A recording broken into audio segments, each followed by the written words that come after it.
Hello and welcome to the Allen Set. I'm Emily Carrier and this is today's feature interview. Leilani Tizan is an unusual interview for me. She's a first-year student and I am her supplemental instructor for electronic media. On the first day of class, she introduced herself as a motivational speaker who speaks on suicide prevention from experience.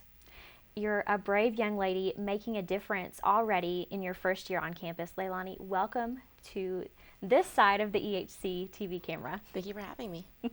You've done a great job for us already this semester on EHC, working at the teleprompter and working on the cameras, but now we've brought you to the Allen set. So as I mentioned, on the first day of electronic media, a course in mass communications, you introduced yourself as a motivational speaker. So I know you're a first year. I know you're very passionate about something very serious. And I know you're from the DC metropolitan area. Yes. Fill in for me how you got from there to here. So back in about 2008, I lost my brother to suicide. And he was 18, I was 11, and we lived at Charlotte, North Carolina at the time. And so a lot of it was just really difficult for us to be still in the area. So we moved to DC. And just over time, my dad got a job at the Pentagon. And so we kind of just went there, and I spent my 4 years in high school and ended up at EHC. So when you lost your brother to suicide, you were 11 and you were living in Charlotte. So after that, you said you moved to DC. What caused you to want to be an advocate for suicide prevention? Was it the loss of your brother or was it something else? I think it had a lot to do with that. But my freshman year of high school, we had to sit through a suicide prevention class. And when I say the class was a joke, it was a complete joke. They had us watch a video, and the acting was just really bad, and no one was taking it seriously, including myself. And so afterwards, I stepped up and I talked to the people who were running the program, and I said, maybe you need like a kid's perspective on like what's going on.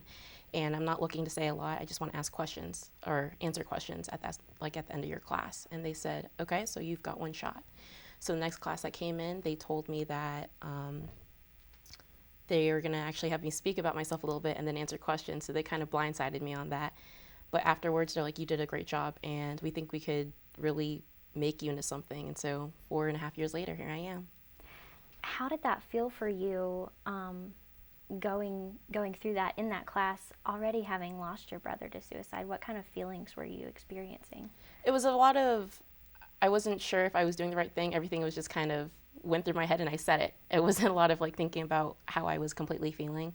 But as time went on, it wasn't so hard anymore. And when I did try backing out at one point, they told me that, you know, maybe this is good for you. You're helping others, but you're helping yourself. And it's not something you should keep within. And if you do keep it in, it's just going to hurt you more. And so by me actually speaking, it actually helps me cope and grieve and continue. So walk me through I wish we had all day to talk about this. We just have a few minutes here on the interview. Walk me through some of the points that you make sure to get across in each of your talks that you have with students now. So I've made it really clear to the students that never keep a secret that you shouldn't keep, especially something that could potentially save, you know, their own life or someone else's life. I also continue to tell them that they do live with purpose and that they are here for a reason and that they matter, and that if they can make at least one person smile a day, that's enough of a reason to live. What kind of reactions did you get maybe from your friends or family when you started speaking up, when you started becoming an advocate for suicide prevention? I think my family was kind of surprised. It was just one day I came home and was like, hey, guess what? I'm doing this. Surprise. And there was a little conflict for a little while. It was trying to figure out if I was completely emotionally ready for it. But over time, they've seen how passionate and how happy I am to do this. And so they support me 100%, and I love them for it. My friends, I've lost a lot of people along the way, just for the fact they weren't really supporting me anymore, and they thought I was speaking for publicity, and it wasn't so much for myself, and they thought it was for popularity, and it was never for that reason. But I've learned, and I've made more friends along the way, and people that actually stand by me and support what I do, and that's all that really matters to me. Mm-hmm. So a much larger reason that you're speaking for, potentially saving lives. That's a huge deal. So now you're at Emory and Henry.